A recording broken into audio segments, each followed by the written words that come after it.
Hey everyone, and welcome back to the Buffalo Plus YouTube channel. I'm Dan Fates. Thanks for tuning in. Mike Catalana is on vacation. Jenna Cottrell getting some rest. So it is just me right now giving my thoughts on the past week or so of NFL free agency, how it affects the Bills, and my take on it moving forward as we start to have our eye on the draft.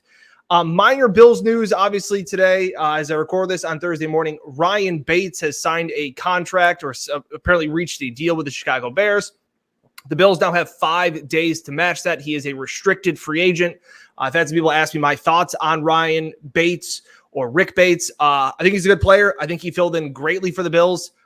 He's a nice piece to have. That's about it. I don't have any big hot takes on it. I don't think the Bills season lives or dies on the back or on the shoulders of Ryan Bates.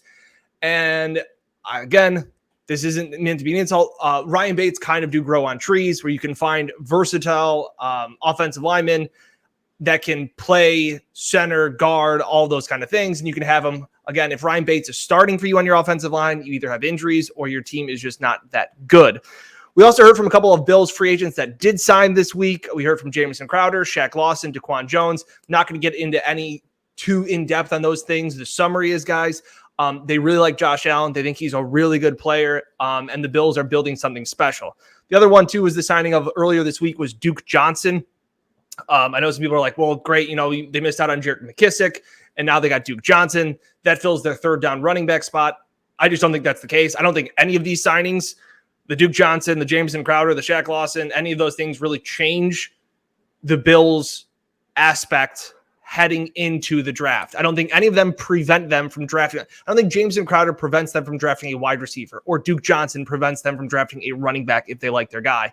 I'm still a big Max Borghi guy in the second or third day of the draft. If you haven't, I did a story on him from the NFL Combine. Long story short, the guy is a poor man's Christian McCaffrey, and I mean that as a compliment. He is caught 157 passes out of the backfield at Wazoo. In comparison, Stephon Diggs caught 150. So this is another guy that literally is a pass-catching weapon out of the backfield. So those are just some of the talking points that are more going on today, the Ryan Bates and the moves. But what I really wanted to talk about, and it was something that happened yesterday, again, another massive trade in the NFL as this crazy NFL offseason continues. I saw somebody say that, there were 9 trades and all these Pro Bowlers that were being traded, the amount of Pro Bowls made. Tyreek Hill gets traded from the Chiefs to the Miami Dolphins. And in a weird way, it makes the Bills' road to the Super Bowl a little easier, and it makes their road to a division title a little tougher. Tyreek Hill is obviously a massive weapon. And the first reaction I saw that everybody had on social media was, well, now this makes it easy. The Bills have holes to fill in this roster at cornerback and possibly wide receiver.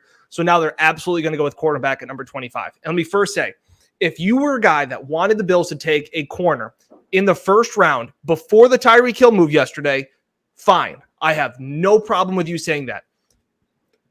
But if you're a person that wanted a wide receiver and now you've all of a sudden changed your tune and go, well, we now absolutely need to get a cornerback, I'd say you're wrong. And here's why. There is not a corner in the draft, or I would argue in the NFL currently, that can guard Tyreek Hill consistently for an entire game. That is what makes Tyreek Hill so impressive. That's what makes Tyreek Hill so good, because he's unguardable in so many ways. He's too fast. He's too shifty. He can do so many different things. So I had tweeted out pretty much exactly that, where I had said, I'm confused. Correct me if I'm wrong, but there's not a current corner in the NFL or coming out of the draft that can cover Tyreek Hill. So why would that change your draft strategy? A game plan, not a single player, is what covers Tyreek Hill. That was my point. There is not one guy that all of a sudden, it's not like the Bills are unfamiliar with Tyreek Hill and they're saying, oh, no, now we got to handle this guy. They've handled him. Sorry. They have faced him. They have faced him 5 times. In the regular season, the Bills have really kind of bottled him up in check. In the 3 games they have faced him in the regular season, 7 catches, 41 yards, 3 catches, 20 yards, 7 catches, 63 yards. Now, the 2 games in the playoffs are obviously what stand out the most, and it's the thorn in the Bills fan side that they remember the most. 2 playoff games, Tyreek Hill had in 2020, 9 catches for 172 yards, and then most recently in the last playoff game, 11 receptions for 150 in the touchdown. But again, when I'm not going to do this the Patriots run defense where you say, well, if you take out the one run, but the one catch was for 70 something yards and a touchdown. So it could have been 10 catches for 90-ish yards and no touchdown. So my point is that this thought that you need to adjust so much to what Tyreek Hill brings. And yes, and now I like what Miami is doing this offseason. And I mean that, and I liked it before when they hired Mike McDaniels because I thought that is the way the NFL is going. What he's done in San Francisco, how they've retooled the offensive line. They got 2 new tackles. They brought in 2 new running backs. Like the Dolphins have had a good offseason. There is no question about that. But Tyreek Hill is not, it's not like Tom Brady came to South Beach and all of a sudden you're going, well, now we have to change all of this stuff.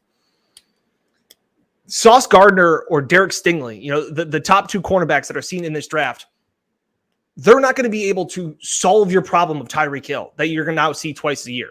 Like if you were to move up to in the top 10 and take Sauce Gardner, are you as a Bills fan that want this corner now, that you change your mind because Tyreek Hill is now in the division going, oh, finally, we got Sauce Gardner. Like, Tyreek Hill isn't going to do anything. Like, goodbye to his Pro Bowl career. Like, no. Like, Tyreek Hill is a monster. He is a matchup nightmare, and he's pretty much unguardable one-on-one. But what you try and do is different game plans to kind of keep him in check. Like, the Bills have not had one player before, that can cover Tyreek Hill. And it's not like he had 10 catches for 150 yards every single game he's played. Like, and Trey White didn't guard him every time. Taron Johnson actually did a decent job. And you can try and bracket coverage and you try and double them and you try and force things to go the other way. So this thought that, like, listen, yes, the Bills need a number 2 corner. There is no question about it. They will need to draft and address that. But this doesn't mean that you all of a sudden slam the panic button if you're Brandon Beane and go, well, now we need to get a corner. I just don't think that's the case. And this thought that, like, Tyreek Hill, you now need to change your entire offseason, change what you do defensively, all of these things.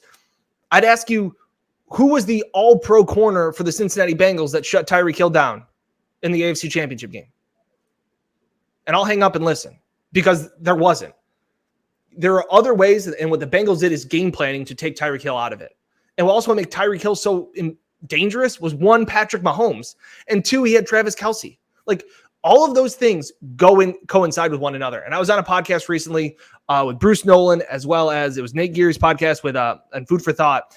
And he asked me to do a food simile. And he was asking me, this Bills, so far, this NFL offseason makes me feel like, and then it was blank. And my answer to that was, makes me feel like if you don't have a great chef, don't open a restaurant. And that is what we are seeing so much this offseason. Teams trading, making moves for a quarterback or chef that they think can elevate them to become a Super Bowl contender. And that is really going to be put to the test by the Miami Dolphins because there is still, I talked about all the improvements and in Armstrong and Mostert and all these guys and Jalen Waddle and all these guys and Gesicki. And now you're going to have Mike McDaniels. The big glaring issue is they still have Tua. And if I am the Bills, I'm still sleeping okay at night knowing there's Tua throwing to Tyreek Hill now and not Patrick Mahomes.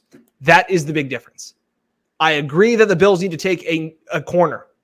I thought they would have done it last year. And that leads me to believe that I think Beane and McDermott and Leslie Frazier, they may like Dane Jackson more than we do because we saw him for so long with Levi Wallace, who's now off to Pittsburgh and he's earned that contract. We kept thinking, well, they have to bring in somebody to take Levi's spot. Like, you can't go into a season with Levi Wallace as your starter, and they did. And Levi kept playing well. And Dane Jackson played well filling in games after Trey White went down after Thanksgiving. And and Dane Jackson was on that stage when the Bills, when the entire secondary came up to the podium. Dane Jackson was there. And they brought Trey White's jersey, but all those things. I think Dane Jackson could be not as good as Levi Wallace, but I think he can be a starter. And I think that's where the Bills may see him because I thought last year there were better cornerbacks coming out. I thought that they would have made one of those moves, and they didn't. And that starts to tell you that what moves are made and not made make you believe more and more how they feel. And it goes back to what I always thought with Gabe Davis. The Bills don't sign Emmanuel Sanders last year if they didn't like Gabe Davis or if they wanted Gabe Davis to be that number 2 option. They weren't ready for it. Now he's ready to be that guy. People can be proven wrong, but Von Miller, that is scary in my sense to a guy like AJ Epinesa. He now has to prove them wrong because they're bringing more competition. And I guarantee you AJ Epinesa is not going, awesome, Von's here. He's going, Von's here. Okay. What does that say about me? So the Bills need to address some things.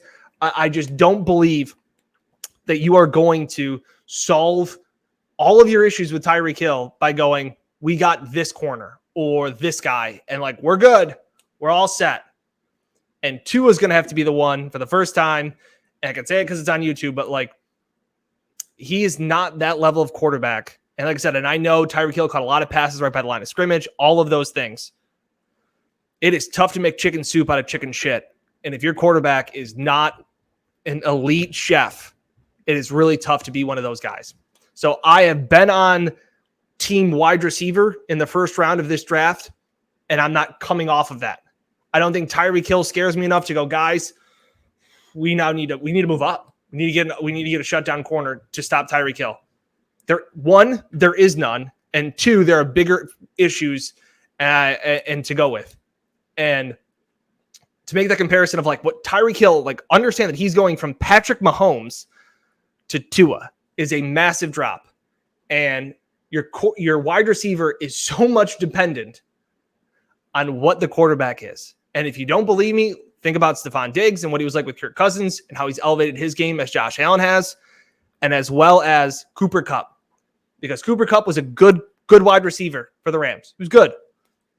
He got Matt Stafford, who's arguably a Hall of Fame quarterback, arguably, got the Super Bowl ring. His numbers are going to be there.